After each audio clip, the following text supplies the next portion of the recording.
Welcome to Nerdist Podcast number 913. This episode's Greg Kinnear. I was so excited to have Greg Kinnear on. I have always adored him. I met him very early on when I first started working at MTV, and he was real nice to me, and I've always just rooted for him. Yeah. He's funny. He sort of changed the way cable shows are made. You know, it's like he changed it, and then he had this amazing career on top of that. Yeah, I always, he was so great. It was so cool to see him transition from being like a really funny host on Talk Soup To be an Oscar-nominated actor. I mean, it's like it almost just because of that fact was one of the funniest moments in the Larry Sanders Show. I brought that up on the episode. Oh, yeah. For what? Talk Soup with Tom Petty. Yeah, exactly. Rest in peace. Yeah, we talked about that. Oh, that's he awesome. said it totally freaked him out. He was like, I have to do what with whom? But again, I'm sorry you weren't at that one too, Jonah. Yeah, but I love that you pop in for the intros now. Yeah, I'm here and there. I'll do it. I'll do what I can. I do my best. Always have. Little deadbeat dad though. A little bit. Hey, I'll come in for one of your intros. Doesn't it mean that I like your company more than these than celebrities? These vapid celebrities you parade on in here. You know what? You think I want to see them? I want to see you. What happened to my friend? He's dead, Jonah. He's actually more back now than I've ever known him. Exactly. Yeah, exactly. Yeah, I have more time now. Yeah, and I were talking about it's like it feels like Chris is back. Not that like you were gone, but it's just you were so busy all the time. Well, yeah, I mean, doing a daily television show takes a lot of energy. Yeah, brain space. It takes a lot of brain space, and then it moves everything else that you would normally do on those days into the remaining little slivers of time. Yeah, exactly. And so you're just all the time like, what am I supposed to? How do I? So it's nice. It's nice to be back. It was good seeing you guys the other night at the Walking Dead premiere. Yeah, that was a blast. That was a lot of fun. Thanks for coming. Thanks for inviting us. It was play the Greek. Yeah, the Greek. You got Kyle Clark up there warming up the crowd. I was talking to when I was leaving. I said goodbye to Norman Reedus, and he was talking to this guy named Ian. And I talked to this guy named Ian, and I go, wow, he looks familiar. He looks really familiar. And then I just started getting clues pieced together. And Norman asked him, like, oh, you guys played here? And he was like, yeah, we played the Greek before. And then he mentioned his age, being 55, and it just didn't register. And then literally 2 days later, I was like, Ian Curtis. That was Ian Astbury. Oh, Ian Astbury. Oh, wow. I was like a musician. Ian, what do I got? Yeah. So I'm pretty sure that was Ian Astbury that I was talking to crazy. for 10 minutes. And he's lucky that I didn't, that at the moment, I wasn't like, oh, yeah, because I fucking love the Cult. Yeah. So that's really rad. He lives in that area, I think. Oh, he does? Yeah. My brother like dog sits for him sometimes. Oh, that's hilarious. Yeah. That night was one of my favorite moments was like when you're on stage and you were talking to Greg Nicotero, and then he like brought up George Romero, rest in peace, and then like talked about like the reference of to Day of the Dead. Yep. And then the severed head, his puppet, severed head. Yeah. But then also I was like not near, but down the same row as Tom Savini. Oh shit! The Godfather of modern gore effects. And so during the episode, when they were screening the episode, every time there was like a gore or an effect moment, I would look down at Tom Savini just to see, and like to see if he would nod or go shake. Yeah. And every once in a while, it's like I'd like a real graphic kill or something like that. I'd look over at him and like he kind of go, like nodding his head, like yeah. I was like, this is so neat. That's awesome. Yeah. Well, this is Greg Kinnear. He's promoting Same Kind of Different as Me, which is in theaters now. And Katie, would you be so kind as to roll the thing in 5, 4, 3. Hold the roll. And 5, 4. Cut. Okay. All right, Jonah, you're right in the camera. This is a podcast. Why are you in the camera? I'd go back to 1, but I have to start at 5. Okay. 5, 4, 3. Oh, you're not going to say the last? You don't say 2 and 1. Why? Because of Wayne's World. Now entering Nerdist.com.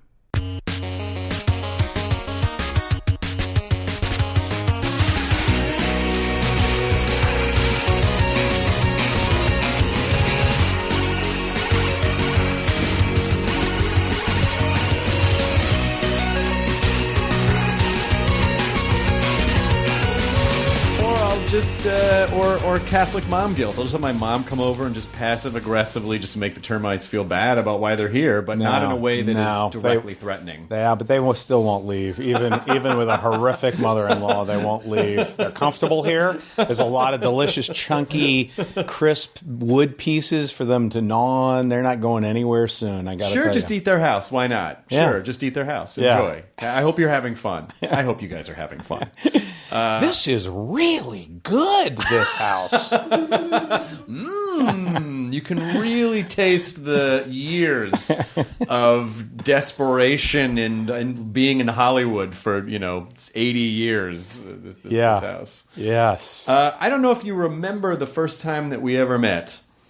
I do. You do? I do remember the first time we met. Okay, when do you think it was? But I'm going to let you tell the story. You son of a bitch! I started working for MTV in 1994, and was of course a huge fan of Talk Soup. And I came over to where were you guys shooting that? Some studio. Anyway, there was a studio where you were shooting that, and I met you, and it was you were leaving the show. And I think I just blurted out, I was like, how can I take over this show? And you go, oh, you want to host the Soup, huh? And I go, I do. And you were like, well, and you were not in control of that decision. Yes. So you were like, well, good luck. And you were very nice, but doesn't sound like me. But told Tom, your stage manager, Tom. Tom, sure, Tom. Who I worked with for years after that. Yes, yeah. Tom and I don't know if John Esposito was still John there. Esposito was on Singled Out. I worked with John on Singled Out. And Perrin Spagatti, I made up his last name. He was another one Italian. Of our characters. It was just such a lonely group in there of like 3 or 4 of us trying to fill a half hour of daytime television clips. But it was, such a...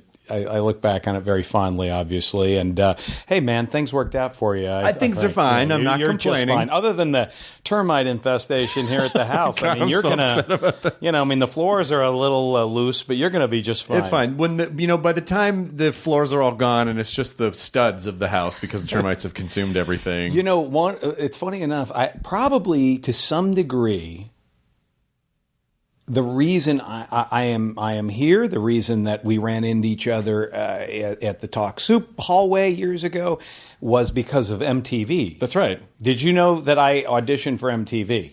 No, I don't think I did know that. Yeah, okay. For what? Well, if we set the clock back to like 1947 sure, or something that, whenever MTV was still had the stairs and you had J.J. Johnson and J.J. Jackson, Quinn. Martha Quinn. Yes, exactly. And I had a friend of mine who was dating Justine Bateman. Uh-huh.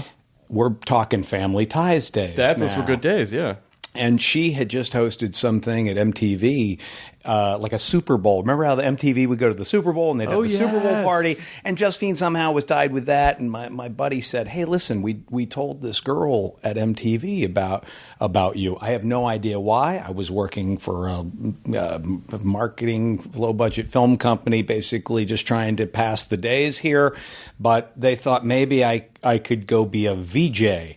And so I actually went to New York somehow through somebody who knew somebody who knew somebody. I got an audition out there and sat on those stairs and said, hey, all you cool cats, this is Greg Kinnear, man.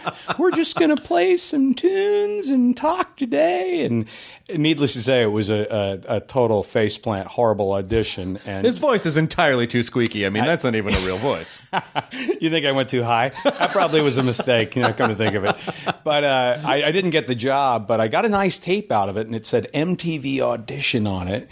And so I ended up, there was another channel starting up in L.A. Before E was E, it was called Movie Time, and I dropped the tape off, and they saw MTV audition on it, and they were so impressed by that somebody had an MTV audition tape that it got me an audition there and kind of got me my first job. That's insane. I mean, Talk Soup really sort of ushered in the 90s and sort of a new way to approach television because it really, by the time the 90s came along, we as a culture started to admit there might be too many channels and not all of the stuff is great. Yeah. And so Talk Soup was really the first show that I can remember that had a direct conversation with the audience of, look how dumb all this shit is. You know, it was like really the first. And it's so funny that even still, people are replicating that formula.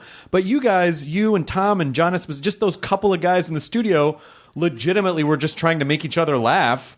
But that became the way to do a show. And then by the time Joel took over the Soup, there was an audience and it was a whole thing. And, you know, but back then it would really just seem like you guys were in a closet and someone said, we're not going to let you out of this until you, almost like Mystery Science Theater, we're not going to let you out of this closet until you talk about all these horrible shows. Yeah, I mean, I don't think anybody. I mean, the network didn't know we were on the air for the first year, and we were given just a complete open license to kind of do anything, and it was very liberating. I suddenly was doing that show and feeling like, God, there really are no rules here. We really can do anything we want, and this shit is bad. So I think we will have a little fun with this, because the initial idea was to do a very serious look with a coat and tie at the highlights of today's Geraldo Rivera episode. And that very quickly just seemed like, well, that ain't going to work. So it just got wilder and wilder in there. But it was a great place to start. I mean, that period of the glut during the daytime talk show gold rush of the 90s, where it just, and that went on for quite a while, but every, you know, and they all started off like, no, we're going to be like Phil Donahue. We're really going to, and it just quickly got into, right. Are you the father of this baby? Like, it's just so fast. It's so crazy. That's so true, man. They take one look at that first week of ratings, and whether you are Morton Downey Jr. or Sally Jesse Raphael, we're going to have to amp this shit up.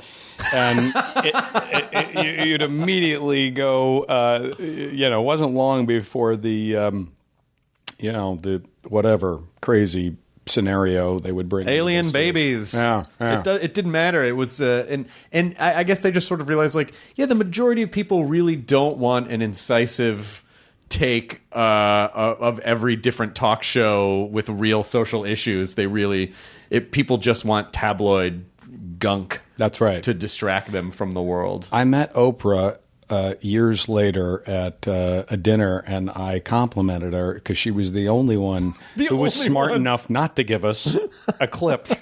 And I was like, was that you or was that somebody else? And she said, no, I did. I don't remember, but we all kind of knew maybe that wasn't the best place for us to be having clips of our show. But I was always quite admirable. I thought it was very admirable of them to refuse us. Did any of those hosts have a good sense of humor about what was going on, or did you? Okay, good. They had to know. They had to know. Yeah, Jerry Springer. Across the board, I think. I went and did like a thing in New York where we literally went to the shows. We did an episode like that. So, they obviously were in on it at that point, and it was okay. And they seemed, listen, as long as we were tagging what time the next episode was coming on and who was on it, it was we didn't pay a cent for the clips. It was actually, that was the genius of it, is it was all free, everything. I had some spoons floating behind me in a green screen, and they paid me, I don't know, just above minimum wage.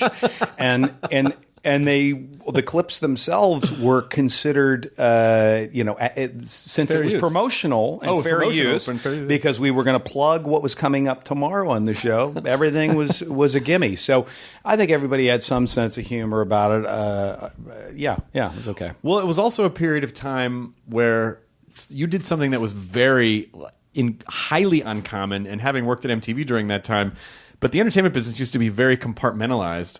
And so that even if you were a cable person, the network didn't really take you seriously. If you were a specific kind of cable person, like working at MTV, other cable channels were like, nah, they're MTV people. They're not really, and then to go do movies was crazy. And so to watch you jump from a cable show on a deep cable channel, which was very successful at the time, but still it was a deep cable channel, to a fucking, like, the biggest movie movies. I mean, it's that leap. That was like, oh my God, one of us got out. How'd he get out? Jesus Christ, Greg, throw back a lifeline, buddy. What are you doing? Greg, he's swimming away. He's climbing over the wall. I'm relieved, but also sad because I'm Greg, throw a fucking ladder down, and then just gone. Yeah. I mean, when you look at your the first two movies you did, at least of what I saw on your IMDb, it was like Blank Man, Sabrina. Like it's like the Yeah. so what is the lore true? It's like, oh, Gary Marshall loved Talk Soup and just said, I want to put that guy in a movie. You know, I think he. That wasn't the case. With regard to Sabrina, Sidney Pollack had Lindsay Duran was working for Sidney Pollack. She was an executive at Paramount. He had been trying to cast Harrison Ford's brother in that movie for a long time. I mean, they were Carrot Top had passed at this point. I mean, they were really at the end of their rope. And I think Lindsay pointed out to him, said, "Hey, have you ever seen this show Talk Soup?" To which he, like many others, said no. And he said, "Bring me a tape of it." A half-inch VHS cassette for you kids out there. Yeah, we used to have to carry our media around in duffel bags. And he checked it out, and he said, "Oh, wow. Well, bring me what do you call it, an 8x10 or something." And on the back, of course, you list your various bio information. I am from a small town called Logansport, Indiana. Lived there until I was about 10. Sidney Pollack is from Lafayette, Indiana. So we're not that many miles away from each other. And literally when I met him, he honestly could not believe that anybody was from a smaller town in Indiana than he was. So part of the reason that we ever even had a meeting, this is way before I'm auditioning or reading, was honestly just like he wanted to just talk to a guy from Indiana. And then eventually I did audition and they put me on tape. And so it was a crazy, left-hand turn that only a guy like that, a guy who's in complete control of his career, 800-pound gorilla, and somebody, respected enough in the movie business. And there's not that many guys like this anymore in our business who could say, yeah, I want to take a shot here with this. I mean, so I was I was incredibly fortunate for that and appreciative, obviously, of the shot he gave me. Did you get fun Harrison Ford or gruff Harrison Ford? Hey, Greg. Yeah, no, he was he was good. He was great to me, actually. We had lunch in New York. I'm suddenly with Han Solo. Having lunch in a restaurant in New York, and I'm like thinking, God, this is really happening right now. And we hadn't started shooting the film yet, and he just, said, let's go grab a bite. And I'm trying to be cool, and my big joke was to say, act like, of course, I didn't know what that movie was or who, what that, and he kind of gave me the sort of appreciative laugh as if he hadn't heard that bad joke 1,000 times before. But he was great, and I wouldn't say he was gruff. He was really good, and he was great in the movie. He was a pro. I was lucky to get a start with a guy like that. I mean, it must have been so surreal because your background is in broadcast journalism, right? Yeah. So was acting ever something that you thought you would wanted to branch into, or really? Well, my about? background was in, try not to be in prison. I mean, my background was, I had gone to college and I was a broadcast journalism major. And I did have interest in news. I genuinely did. Living in overseas, I'd grown up overseas. My father's with the State Department when I was a kid, and I always thought, well, maybe there's a place there, and that would be a guy in a sport coat and a tie, and that would be the sort of I could say, look, Mom, Dad, I wear a tie to work, and it would just fit some sort of template of all things respectable. I was interested in the news, and what the hell? I figured I could talk to a glass camera and tell stories, but I just never found anywhere in that world after college that was going to provide me with a livelihood, and kicked around, did some other stuff after school before getting my first break. I mean, it's honestly, it's such a Harry Potter story, but for a performer. It's like you're the chosen one. I mean, the amount your life must have changed overnight. But don't you find that? I mean, you're talking to people all the time on this show, and I find I'm always amazed at how many people have these, have extraordinary, an extraordinary opportunity or a turn or something that shifts. It's not everybody waited tables for 25 years and then got their first break. No, that's true. But I also feel like sometimes what'll happen is that it's, a lot of stuff has been thrown against the wall, and then eventually something kind of tips just because of the sheer weight of like, well, this person's really talented, and sooner or later it was going to happen. And you were so funny and so just the timing of it was so beautiful right out of the box that it really did sort of happen. I mean, I know the Talk Soup was for was it 2 or 3 seasons that you did? I did it 3 years, and then I did Movie Time 3 years before that, which was just sitting in a room and looking at highlights of looking at movie clips and trying to fill an hour at a time every day. Yeah, but it just like all of a sudden you were just in the public consciousness, and it all happened so even hearing like, well, this was 6 years, but it didn't feel like it happened that quickly. Yeah. But when it actually did happen, it was pretty quick. And did you ever consider going into politics at any point, like to follow in your Oh my God, no. And my father was in politics. He was, he worked in D.C. and, State Department, got a diplomatic assignment to Beirut, Lebanon in the mid-'70s. So we went to Lebanon, and then after that to Athens, Greece, where he was reassigned only because the Middle East, which was the territory that he covered, was a very volatile place. And so there were a lot of Americans at the American embassy in Greece in that time. So I was there for 6 years and went to high school there. Oh, wow. So what was your comedy influence at that time? Like when you're living abroad in a pre-internet era, like during very formative years. Yes. What's your comedy? Well, I did a radio show called School Days with Greg Kinnear. Days spelled D-A-Z-E, just to let you know how cutting edge it was. And I followed. It was on the Armed Forces radio station. This is the American Forces Radio and Television Network, a service of AFRTS, serving you, the men and women of the United States Air Force Command. Time at the tone, it's 12 o'clock. Then they'd play the news.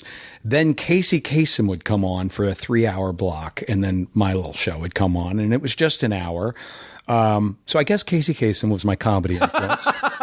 Well, another one. Wow. Keep hearing that name come up a lot. Those personal call-in dedications would kill me. They were so funny. You've heard the outtakes, I'm sure. You heard the Casey Kasem Oh, my outtakes? gosh. Oh, yeah. Those are fantastic. I gotta come out of a goddamn up-tempo song and talk about a fucking dog dying. Get Don. He never got Don on the phone. He never got Don on the phone. No, Don never got on the phone. Where are those pictures he was supposed to sign? Yeah, that was great stuff. The truth is, because we couldn't get television over there, there were 3 shows on Greek television, American shows that would have subtitles on them for the Greeks, so we could watch it and understand it, which was Combat.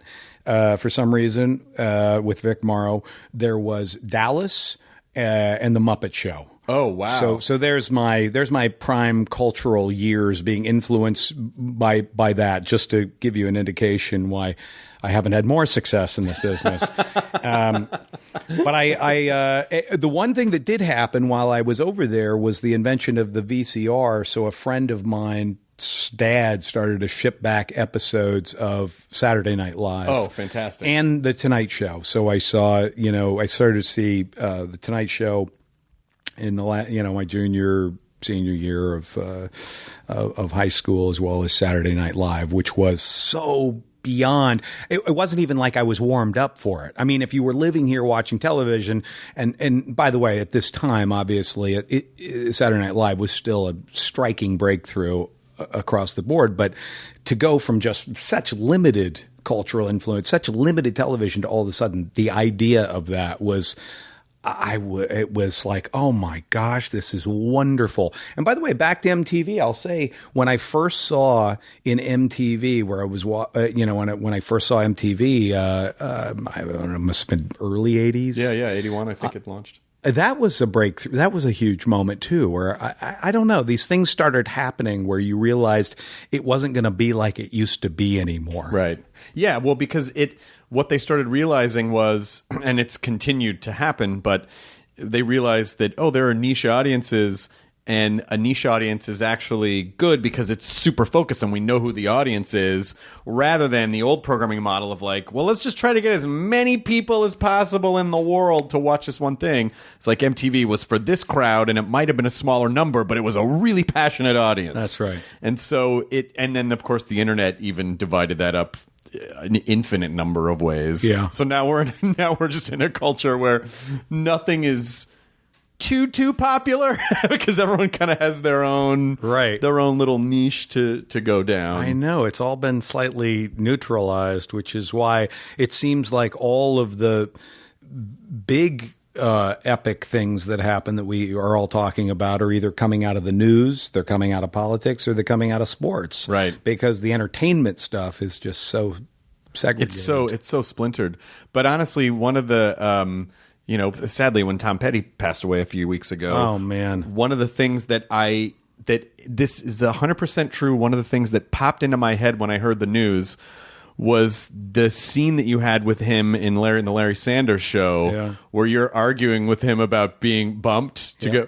And you go, I was nominated for an Oscar. And he goes, for what? Talk soup. And then you guys go at each other. It was so fucking funny.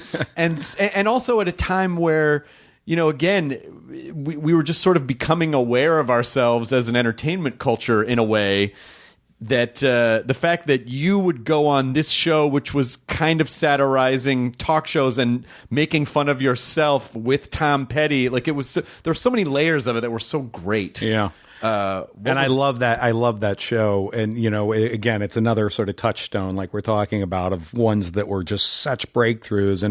And fortunately, because of where I live, about a half mile from me was a guy who is living there named Gary Shandling. Yes. I was confusing my Gary Larry Shandling Sanders. with my Larry Sanders, Yes. which was easy to do because he was so flippin' good in that. Yeah. And a terrific, just a great guy and a friend. And, I knew him for a long time before he asked me to go on the show, and he didn't ask me to go on it until literally the last one. Episode, so yeah. I was a little sweaty when Gary finally came to me, but I just so admired his work in that, and everybody's work. It was off the charts great. And then, yes, to end up in a green room with Bruno Kirby and Tom Petty and have my little moment was extraordinary. And Petty was pretty good in that, man. He was good. He's like, hey, soup boy. And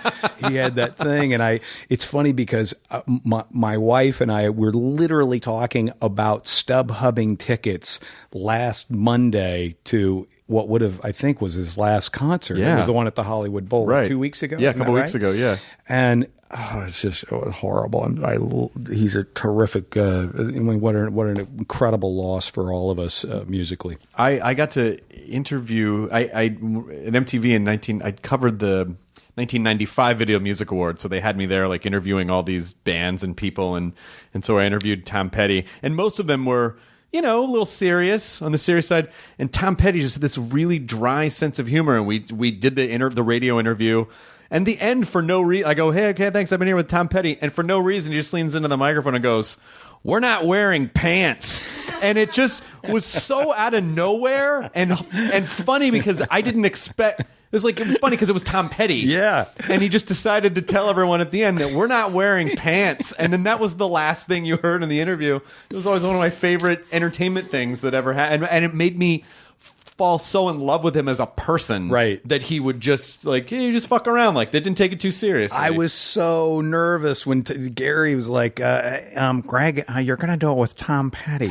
And I was like, oh my God, this would be horrible. Tom Petty, I don't even know how to act around a rock star. This will be horrible in every level. And he was, same thing, just totally disarming, funny as hell, and flipping great. So, what is the emotional experience of going to the Oscars and being nominated for an Academy Award and trying to not have your brain winning an Academy Award. Winning an Academy Yes, Award. yes. Or was I just nominated? You're right. I'm sorry. You were right. I was just nominated. I'm sorry. I can never. It was so long ago. Go ahead. They're really funny if you're like, no, I won that one. Are you sure? Yeah, no, I want it. By the way, it works periodically. Yeah, seriously, you know, like we're in a world now where you just have to say shit. People won't check it, and then from then on, they'll just say. We used to call it the award-winning Talk Soup, and people bought it. So you know, I worked on a radio show once in LA. It was a morning radio show in the '90s, and we just decided to call the show the #1 morning show. And then sure, why not? And people would go, "Congratulations on being the #1 morning show." Yeah. Like, oh no, we're way at the bottom of the ratings. It's just called the #1 morning show, and they'd be like, God damn you. Right. Yeah, so you really, and now you can just say anything and a percentage of people will believe it. So right. Anyway, when you were winning the Academy Award, yes, for As Good as It Gets, I mean, is that, again, that's sort of another milestone. Is how are you staying grounded at this point emotionally and not just spinning off your axis because of that kind of insanity? Did you feel pretty grounded during that period? I did. I didn't feel ungrounded at that. I mean, it was obviously an incredible thing, and it was a crazy, it's just a crazy night, and it's incredibly, you are really appreciative of a moment like that in your career. So I was grateful to Jim Brooks for, obviously, that movie was wonderful, and he was great with me in that. But that was just a crazy event. I mean, suddenly you're at the big show, and I brought my mom and dad, which was fun. Oh, they got to go. Nice. Yeah, it was great. Ed and Suze were out there, and the car that took us was in a small crash in my garage pulling out shortly before, and there were a few memorable moments from getting to the awards that I won't forget. But yeah, it was cool. That is me. You didn't win, right? It was you was nominated. I can't remember. No, I was nominated. Yes, you were nominated. I'd feel terrible. I was like, you're nominated, and you're trying to like subtly tell me like, no, actually. No, if you had seen the look in his eyes when he said you were nominated, and I said no, I actually won. I mean, it was. You think it's the same look when he was told of the termite problem here at the house. That's right. It was the same kind of, it's all going to come crashing down. And it's like, I don't know if you've ever... By the way, I've done that before. I too, interviewed people at NBC in the wee small hours at one point in my life. Oh, later? Later. And I was honestly not particularly good at it. And I would have many moments where suddenly I'd be corrected on something, and I'd just try to vamp and get through it, but it was horrible. That's right. Did you go over for Tom Snyder? Bob Costas. Yes. That's right. It was Costas. Yes, but before Costas, it was Snyder's spot. Right. Snyder, the one who said you get your smokers and your tokers at the 1:35 hour, and I think he was right. He was absolutely right. But it's also, I mean, that time slot is really fun, I think, because of that. Yeah. Because again, whenever the network's not paying too much attention, that's where magic starts to happen. That's so right. like with Talk Soup or that time slot really late, and that's where the magic... Which is what's interesting about today, because with the internet, there's just so much...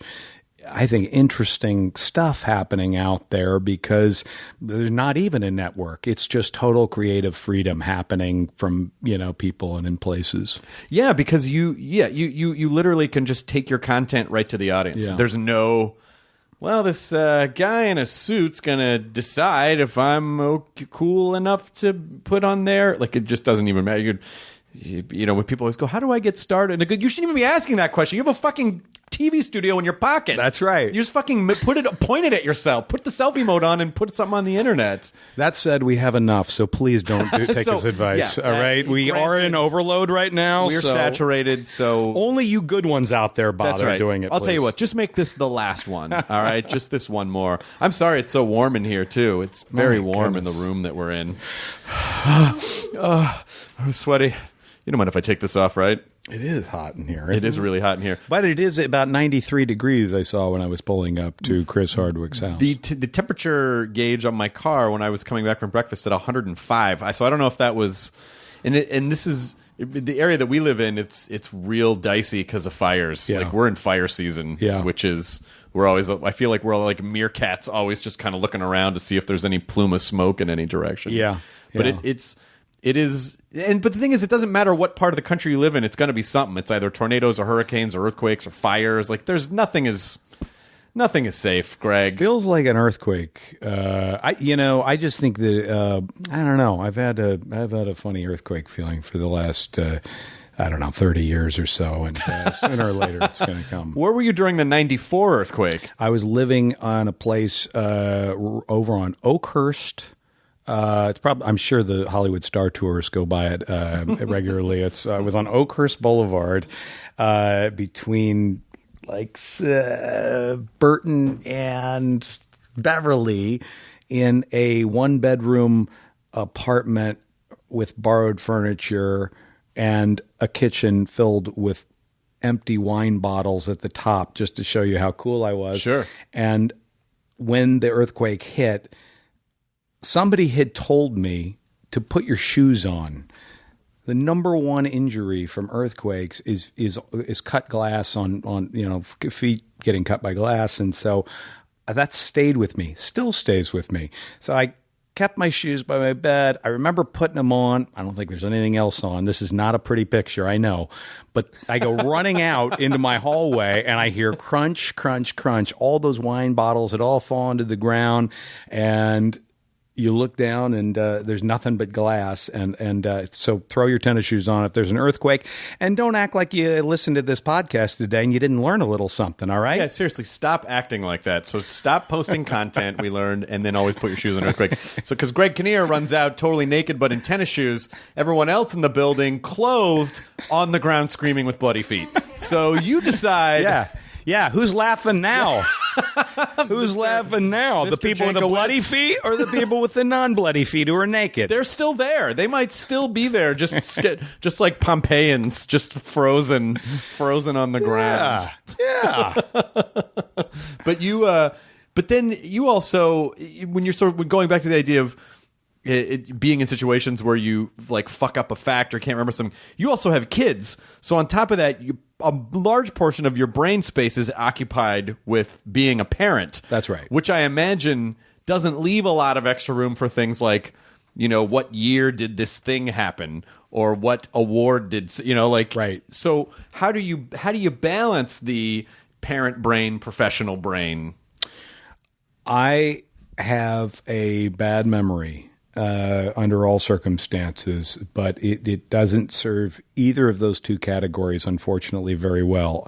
There is a requirement for memory in my line of work, and there's a important need for memory as a parent too.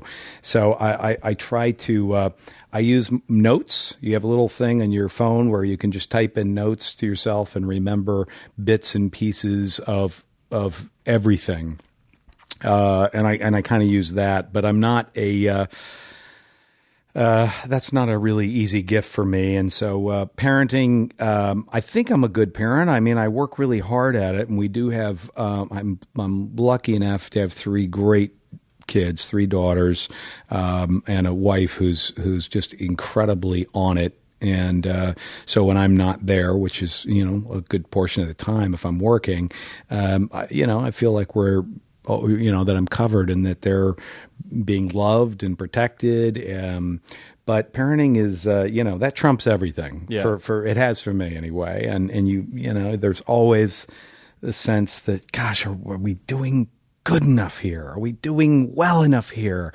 Are we failing in any areas? It haunts me a little bit. And by the way, I was raised and loved by two great parents. So, I am very lucky in that sense, way more lucky than anything else in that sense. And, so I, as a dad, try to do the best that I can, but there's always a little, a little sense that could be doing better. I just can't. I mean, I would imagine your kids are probably getting to the age where it's like, boys are going to start coming around. And you're going to see that fucking snarky look on a teenage. It's like, it's just that look where they're just like, they don't got to listen to, Yeah. You're like, you better fucking, I will drag you out by the scruff of your neck. Scrotum? Oh, neck. You were going with neck. Okay. I didn't know what you were going to grab. That's sort of like a penis neck. But just the idea that it's like, how do you give your kids the freedom that like, well, I have to respect them as autonomous creatures who are going to have to start making their own decisions, but still wanting to protect them. I'm like, I know more than you think I know, and I know that person sucks. This person's okay, but that person's probably going to hurt your feeling. Like, you just can't help them that way, can you? No. And first of all, I'm going to call you, as it turns out, for tips, because that's well said and well thought out. You're way ahead of me. I honestly haven't thought that much about the dating thing, although with 3 daughters, probably wouldn't be a bad idea to start considering the ramifications of that. They're I have one heading to high school soon, and I guess I'm just not that worried about it. What worries me about Los Angeles, obviously, is just the community is so, it is separated and segregated, and geographically, it's not a easy place to get around. It's not, areas are all separated. Sure. There's not it's not like New York, obviously. No. It's certainly not like Athens, Greece, where I went to high school, where I was in high school, which was a place where you could take the bus up to this one area and everybody from the school would be hanging out in this one general vicinity. LA is a big sprawling place and offers a lot. And then in that sense, it's a great city. But in terms of having a sense of community here, it worries me a little bit. Yeah, because there's no central. It's like every little township is really its own thing. It's like, this is Studio City. This is Santa Monica. This is Marina Del Rey. Absolutely. But there's no... And it very much represents the general mindset here of like, I'm only concerned with me and my immediate vicinity, and I don't really care about, having a larger purpose or a community for the good of the... There's none of that. It's like, this is fucking my neighborhood. I don't give a shit what they're doing over... I mean, it's so insulated. It is completely insulated, and it worries me in terms of how you circumvent it and how you, how do you raise a child in that environment and not have some of that just be inherently, instilled in them as they go out into the world, because, I want them to think, bigger and globally and, not the opposite of that. My biggest fear when my wife and I start to have kids, because we, obviously you don't pick whatever you get. It's like, and I was like, I don't know. I mean, she goes, I want all girls. And I go, yeah, they're cooler in the beginning, but then when they become teenagers, then it's really scary. And she goes, yeah, but boys are kind of monsters when they're young. And I go, that's true, but you don't have to worry. It's like when they get older, they're sort of like, it's like, you just leave a bowl of water in the corner and they're fine. Yeah. They're little boys. They're boys. They're going to be fine. But in a kind of narcissism prevalent post-Kardashian era, I just feel like there's not a lot of great role models for young people at the moment. Yeah. And so how do you I agree. instill them with like, hey, it's all right to kind of like some vacuous stuff, but make sure don't ease off on the substance. Like, how do you provide some of that at the same time? Well, my wife's from the UK, and we do. We have family over there, so we do spend some amount of every year in Europe, and we send some a good deal of time here, and we have friends, fortunately, around the country, and we try to expose them to as much as we can. In terms of role models, I don't know what to say about that. I mean, you can only push the brakes or push the accelerator so hard on any particular subject, because you want them to find out the stuff for themselves. They've got to find their own role model. That's right. I can't dictate to them, and you hope that you hope that they'll find their way. But I don't know. I'm still figuring it out as I go. You're just basically giving me, if it wasn't hot as hell in here before, it's roasting right now. I'm so sorry. It's so warm in here. I think it's like you come to my house and it's like there's a termite problem now. The air conditioning isn't working the way it should be. What a dump. I got nothing but trouble as a father in the years to come. Yeah. Well, this is horrible. Yeah, we weren't really sure about whether or not you would won an Academy Award. I mean, what a fucking, I think it's safe to say, disaster. And it's a gun culture in here, people. You're not here, but there's a bunch of guns hanging over my head. These are all from the 19th century. They're non-working. Those are cool. 19th century. That's a blunderbuss there. That's You collect them? No, I just I love. This is going to upset people. That's popular in Hollywood these days, is to be to collect various different kinds of muskets. Well, go ahead. I never know when there's going to be a turkey hunt, right? For the first Thanksgiving. No, I just love. If I show you around the house afterwards, you sort of see like my wife and I both equally had always kind of wanted to live like in a museum when we were growing up. Why is that? I don't know. I always loved museums. I always felt very comfortable in them. I loved the sort of the still dioramas and the history and the just seeing what humans have accomplished throughout the centuries. Wow. And so, there are various collections of things around the house that I think are very unique and special. And I sort of felt like, I just need to rescue that from being somewhere and display it. And so it's not that, I'm not a gun person. I love and this is going to upset people who actually appreciate the mechanics of how these work, but I appreciate the artistry and the craftsmanship and the aesthetic quality of, and then the balance of all these different types of guns. And these aren't just normal, but these are actually the most eclectic group I've ever seen. There's like a long rifle there. There's like a Spanish handgun there, but they're all like mid 1800s roughly. Mm-hmm. There's nothing wrong with having a gun collection. It's okay. You're allowed to have a gun collection. Yeah, if I have a daughter or some kid's going to come over, I'm going to put him in here and just make him stare at that the whole time. But he's going to be smart enough to know, like, well, none of those work. By the way, I'm looking at this going, well, I think you've pretty much solved my problem with dating. Just have a wall. Just have a wall of guns. So, Herman, tell me about yourself. I gotta go.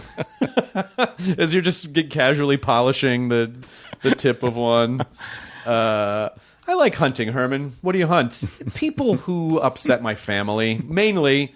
And boar, also boar, but it is going to be I love talking to people with kids as we're on the precipice of going down that path, because what I get back is like, well, you figure it out, it's you can never prepare for it, and then you sort of figure it out. I'm glad you're getting that back. I was afraid you were having all sorts of guests being articulate and clear and clear-minded about how to do this and how to, perfectly execute the raising of children, because I got crickets for you. I'm doing the best that I can. Honey, I was talking to Greg Kinnear, and he doesn't know. He just doesn't know. What are we supposed? If he doesn't know, how am I supposed to know? Yeah, I don't know. Having a thing in your life that allows you to take the focus off yourself sounds very it sounds nice. Yeah.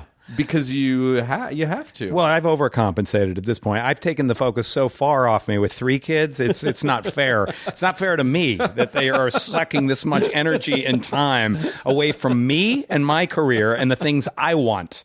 So I don't know how that happened, but it's just gone bananas. Do you still?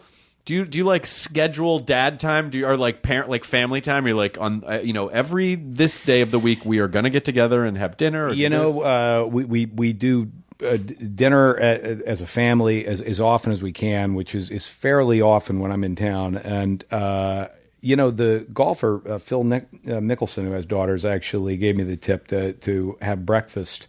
Have breakfast with him, just one. Yeah, because he's got like 9 or so. I don't know how many kids he has. He's got a lot. And I thought that was good advice, and so I try to do that, just to have a little one-on-one breakfast every now and then, or a one-on-one lunch. And the idea of it's a different thing when mom's there, when we're all doing it as a family, but to have the one-on-one thing is a good thing to try and schedule in every once in a while. That and choke up on your wedge. When you're chipping. That's right. He was adamant about that as follow well. through on your yeah.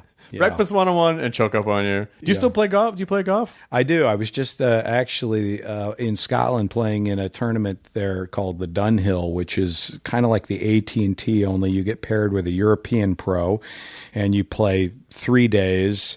And if you make the cut, you're back at the old course on day 4, which I never have made the cut at this tournament ever. And almost finished in last place this year. So the golf is another tough area that you've really managed to nail me on.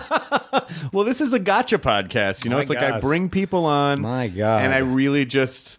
it's sort of like Ghost of Mike Wallace is here right now. It's the verbal equivalent of what a paparazzi does. Like I try to get like a really like a weird pause face moment, but emotionally. Yes. Yeah, so that's really part of the dissection process. But I do play. I'm not great, but I'm probably a 9, like 8 or 9 handicap, and I love the game. I always have liked it as a kid, and stopped for a lot of years, but I do play it once in a while. I know you're technically here to talk about the movie, which is it the same kind of different as me? Do you think that's a problem that we can't remember the name of the title? I remembered it though. You did call it correct, but I think it's based on a book. It was on the New York Times bestseller list for 3 years. Same kind of different as me, but it's just the wording of that is tricky. I mean, it's in a world where people have so much information coming from them. I worry about that title, same kind of different as me, being easily falling off the tongue when it's time to pick the movie on Friday. But, so you're going to promote the different as the same as you. Well, that's close. So it's kind of different than, it's, yes. It isn't different than the same kind, is it? It's the same as the different kind of sameness. Kind of as I am. Different as the same of what you're saying it is. We are the different same. Shit. God, I'm sorry. Same kind of different as me. Same kind of... There it is. Different in the same. By the way, when you hit it, it's fantastic, but it just takes a while. It's like it's like the Pee-wee's Playhouse, like secret word of the day, where all the furniture goes nuts. Yeah, everything goes crazy. But you're also I'm also really excited about the Philip K. Dick series. Yes, Electric Dreams. Yeah, Electric Dreams is an anthology. They did 10 episodes. Everybody just dove in and did one, and mine was based on the father thing, which is story about a father who, a little boy actually, whose father he thinks is changing into an alien, and has to come to grips with that. Is it true? Is it not true? You'll have to tune in. It's really interesting because now that Black Mirror has been on for a couple seasons, there might be young people who go, "Oh, Philip K. Dick, is this like Black Mirror?" It's like, no, Black Mirror was like Philip K. Dick. Yes, exactly. It was before the, and I think there was Channel 4 didn't they do a British version of Electric Dreams? Yes, no, this is the same version. This is the same version. We did 5 of them in the UK, and we did 5 of them in Chicago, maybe one in New York, but there were 5 US episodes, and then there were 5 shot in the UK. Yeah. Do you ever write? Did you ever want to write and direct anything? Yeah, I wrote. I've written a little bit in my over the years, but I definitely wanted to direct for many, many years, and I did a film with a wonderful cast that is not out yet. Will I believe be out this spring. It's called Phil. Much simpler or title. Philosophy of Phil, which, by the way, I think we got to get rid of philosophy because I like just the simplicity of Phil, particularly in light of the conversation we just had. But it's with Emily Mortimer and Luke Wilson, Robert Forster, and Bradley Whitford's in it, and a number of great actors, and it was really fun to do. I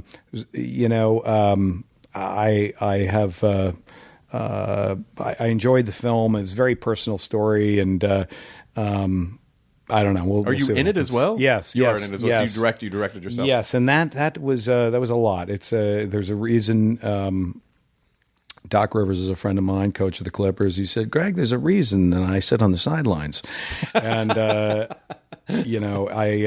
think there is genuinely I have such an appreciation. Certainly of those who have done both, who have been able to put themselves in the piece and, in some cases write it, do everything, direct it. But I really felt when I did this, and I'm very happy with the movie. I think it's a cool film, but you learn how much or how valuable that is to have someone outside the scope of what's happening, right? To watch it, to juggle it, to feel it, and it was a crazy process to do both, but something I had wanted to do for a long time. And to anyone who is about to embark on a directing career, what would you say was the most valuable thing? What is the most valuable piece of advice you could give? Casting is which has been said before. I'm not the first person to say that. Is you have to, having the right people in the right roles will serve you way beyond what almost anything else you can do, and certainly just a genuine connection to the material you're doing. I had a couple of close calls over the years of doing something, and I just never felt it. I never felt the story. I never connected with it, and as deeply as I want to, as deeply as I needed to, and this story was felt just right, and I think that is an easy thing to overlook as a director. Of course, you're going to have a connection to something you're going to direct, but man, I mean, it's got to be all in. There can't be any hesitations at all. Yeah, especially because everyone's looking to you to know how everything is going to work. But I think that happens. I do think that it sounds it sounds obvious, but I think there are people, because somebody ends up having a directing career. They're doing 5 movies or 10 movies or 20 movies. Not necessarily every one of them is going to necessarily deeply resonate with them. Right. My friends John and Val, who just did the movie with Steve on the with the tennis film. Oh yes, you mean the Come on. Battle of the Sexes. That's a good title, and I can't even remember it. See, I told you I had memory issues. Battle of the Sexes. John and Val have done 3 movies. It started with Little Miss Sunshine. They, did Ruby Sparks and this. I mean, think about that. That's over the course of, like 11, 12 years. Right. 13, 14 years. Jim Brooks. Just there are those directors who have the ability to be very selective and not, work very often and really only respond when they are deeply, deeply connected to the material, which I think always produces something special. But if you're doing your first thing, man, you gotta love it. When does this movie come out? Do you have any idea? I think April of 2018. Is there anything that you haven't done yet that you still want to do? Is there anything?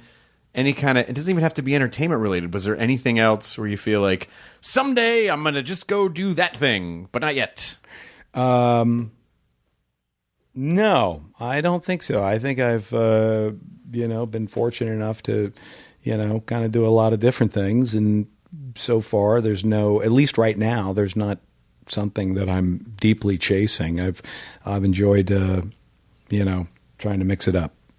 Well, you seem well-adjusted and just like a happy, normal guy. Yeah. Which I think is, which even asking you, like, well, was it crazy when all this stuff was happening? You're like, oh, no, it seemed fine. I mean, I wonder, is that just because you had good parents and a stable childhood, and you were comfortable growing.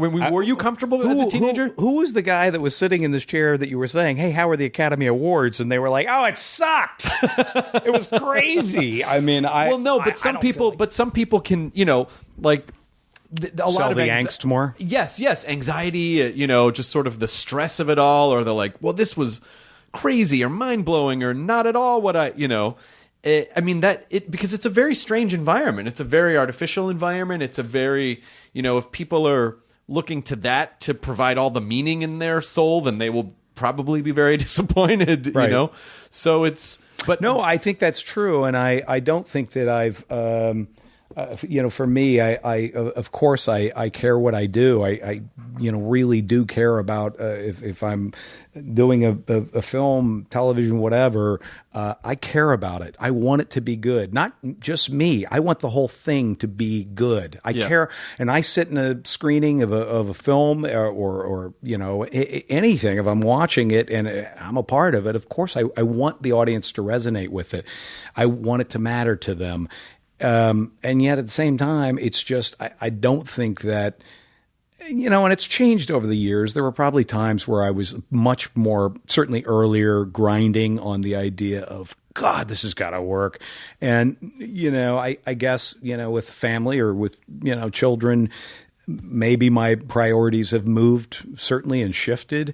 But, so I still do care. But yeah, I don't have a lot of deep anxiety, although that might just be because your room is so warm and relaxing. I'm in a couch, by the way. We're not wearing pants. We're not wearing pants, man. I'm in a couch. This couch, who wouldn't be relaxed on this couch? This belonged to Lydia's grandparents, this couch. Is that true? Yeah. It's so comfortable, man. It's super comfy. You want to sell it? Would you sell it? Just take it. She's not gonna. I mean, they've had it long enough, I think. You wouldn't sell it. Oh my God, no. There'd be no possible way you would sell it. Well, I don't know. What are we talking about here? You're like the museum guy. I don't know. I think everything in a museum has a price on it to some, that I don't buy that priceless thing. Listen, I'm not going to sell it, but if I were going to, like, what are we talking about here? Like, what are the, it's funny. I actually reached out to, I know one of the people who works at the museum, the Natural History Museum in New York, and foolishly a few years ago, I just reached out and I was like, "You don't happen to have any just like specimens of anything in a closet that you would sell?" And she was like, "Heavens, no!" Like asking a museum if they would sell you something. I just felt like a dirty artifact addict, where I was like, just a skeleton, anything, But they don't do that sort of thing. They won't do it. But we love, this couch you're on has been her family for a few generations, and it's still in very good shape. I admire that you went to the Natural History Museum and asked them if they had any specimens. I'm not real proud of that. I'm not real proud of that. Because even after she responded, she was taken aback by the nature of the question. Yeah. No, she's still talking about it. I'm sure there's another podcast going called Museums Today, and she's like, and this son of a bitch, this greedy son of a bitch starts saying, "Hey, what sort of a fire sale are you having over there? What are we, a fucking, are we like a secondhand IKEA store where you can just come in and buy with your Hollywood money, your dirty Hollywood money, and buy things up from the public? I don't think so, pal. In fact, we're going to come take some of your shit because this going back to Harrison Ford, it belongs in a museum. It belongs in a museum. Yeah, no, it's funny because is that a line from Harrison Ford? It's a line from Raiders of the Lost Ark. Of course. It's like, when he's going after the Ark, and he's having, right. It belongs in a museum. You're right. But even when I think back to you on Talk Soup, I think of a really confident, comfortable guy on camera, and there was no sense of desperation, which it was a very interesting thing in comedy, because there's a lot of comedy where you can feel like, and I'm of course thinking about my own in general, where the audience can tell like, this guy needs us. He needs us to like him. And yours was just a very like, hey, I'm here and you're invited to come along to this, but if you don't want to, it's fine. Like there was just a comfort level to it. Yeah, there's a real advantage to not having any friends to begin with. You got nothing to lose. Yeah. Well, I guess so. When does the same kind of different as me, the different and sameness comes out on the 20th of October. A lovely movie, by the way. Jaimin Hansu, John Voight, Renee Zellweger. Based on this book, it's about homelessness. It's about reaching out, to people of completely different parts of the universe. A guy, Ron Hall, true story, and forming this friendship with Denver Moore, who co-wrote the book with him. They became, sort of lifelong friends, raised close to $100 million for homelessness. You live, if you're in Los Angeles listening to this, ground zero for homelessness. It is it's an epic problem. And this story is just about, I really like it. It's about the tendency for us to want to write a check to help the problem. God, do we do that here in town? Oh, yeah. And that's okay. We need money. We need resources. But this story is about actually forget the check that you want to write and hand off and go to the dinner or whatever. This is about putting yourself out there. And as uncomfortable as that can be, putting yourself on the line, putting your actions into work and trying to contribute to the problem with yourself by what you do. And it's, I think it's a worthwhile story, especially in given the temperature of the last year. And what do you mean? I mean temperature of this room. In terms of crap happening in the world, politically, and in terms of natural disasters, and in terms everything's not going awesome right now. It's crazy. So you're saying that there are biblical signs that we are standing on the edge of the end of our civilization. What a time, right? It's such a strange time. I mean, you couldn't.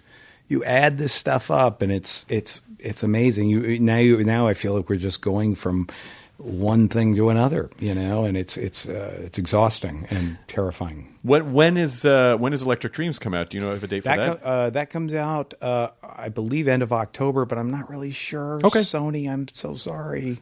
Well, it's on Amazon. It's on Amazon, so they'll tell you. Yeah, they'll tell you, and I'm sure they'll you can. I think you can click and watch them all. And the cast, once. it's like everyone. We call that binging. Binging. You can binge it all at once. Binge it all you want. Just gorge. Gorge I like yourself. this thing. I need 20 of this thing ASAP. Yeah. So last thing, because this has become a gotcha podcast. Oh boy. Any good embarrassing story of like, oh, I met this really famous person and then this weird thing happened, or I was in this situation. Like any really good. And I ran up to this person and I said this thing, and I wish I hadn't said that thing. Who's the best? Who's giving you the best answer on that one? I don't really ask that question. We used to ask that Sure, question. of course not. Bring Kinnear in here. Set him in. I just set him up. Just brought it up for you. He won't know what to do with that. Don't give it to the other guys. Keep that little nugget for Kinnear. Because It'll Kinnear freak can him take out. the He won't hard have an pitches. answer. Kinnear can take the curveballs. Most people need an underhanded softball pitch. Wow. Okay, well, that's making me feel better. I am going through the Rolodex as you speak, as you start to bolster my confidence about myself. Kinnear can do anything. He can handle anything. He's superhuman, if you will. Oh, gosh, it was so long ago. But, all right, so here's one. Harvey Korman. Oh, that's a fantastic one. Okay, Harvey Korman. Yep. Meanwhile, your audience is like, okay, I'm switching over to, Oh my God! Comedy people know who Harvey Korman is. So great, so brilliant, genius. I'm a young whippersnapper. This is prior to Talk Soup, and I'm got a microphone and a guy with a camera, and I'm at this event. I'm supposed to get some interviews of people and anything I can to try and fill time on movie time. Before E was E, it was movie time, and so I'm walking down a hall. And here comes, I had just done an interview with Harvey a little bit earlier, briefly, just a brief show business knick-knack interview about whatever. And he's walking down the hall with his 2 granddaughters, and I stop him and I say, Mr. Corman, hi, how are you? Remember, I'm Greg. I saw you downstairs. And he kind of didn't really remember me. He was like, oh, hi, how are you? He's very nice. And I said, and look who's got their granddaughters here. And hell, what's your name? And I'm doing my butter up, the best sort of sweaty butter up I can do to a celebrity. And he stops me and says, see, now that is you projecting what you think this case is, but as it turns out, what did you say your name is? Greg? He goes, as it turns out, Greg, these are my daughters. And I didn't feel very good about that, and it created a long, awkward silence as they walked off. So you were really old when they, excuse me. Well, he was very old at that time. I mean, I don't know. It just seemed weird that, now I probably wouldn't make that assumption, but at the time it was just, I don't know, a kid, what you got to do, he's a comedy guy. You double down on the bit and go, is that what they told you? Yeah. No, you've got all the... Are you not kidding? Do you think... I had thousands of great follow-up lines as I rode the elevator downstairs. Thousands of them, but at the time, it was just sheer horror. Sorry. Yeah. Yeah, it was bad. That's a good one. That's a good one. That's not a good one. I feel like there's really, really good ones. I do shit like this all the time. I'm always putting my foot in my mouth. Every day I come home, and I feel like there's a list of them, and I have nothing for you, Chris. You didn't... Nothing. When you showed up on the set of As Good As It Gets, you didn't push your hair back and do Jack Nicholson at Jack Nicholson? I'm sure that didn't happen. I never did any humiliate. I never did anything, with Jack that I would, recount for you. That would remember be, when and I you traveled were in with Batman? him. I had nothing. No, I don't have a good one. I don't have a good one with him. That's all right, Greg. We got the Harvey Kormans, and that's enough. Yeah, all right. That's enough for today. But this also gives you a good assignment to go out and embarrass yourself in some horrible way with someone, and then come back and talk about it. Oh, the drive home. This is going to be such a good interview on my drive home. I cannot tell you. I've loved having you on so because spots. you were so nice to me. You were so nice to me back then, and I was such a fan of yours before I started working in television.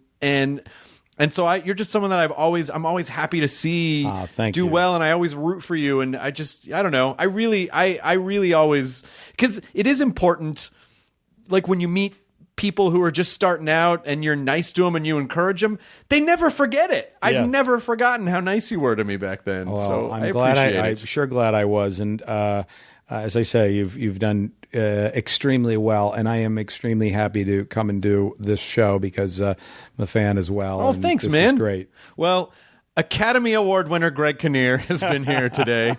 100% true. Don't even look it up. And thanks for being here. Yeah, man, this is great. Enjoy your burrito, everyone. Now leaving Nerdist.com. Enjoy your burrito.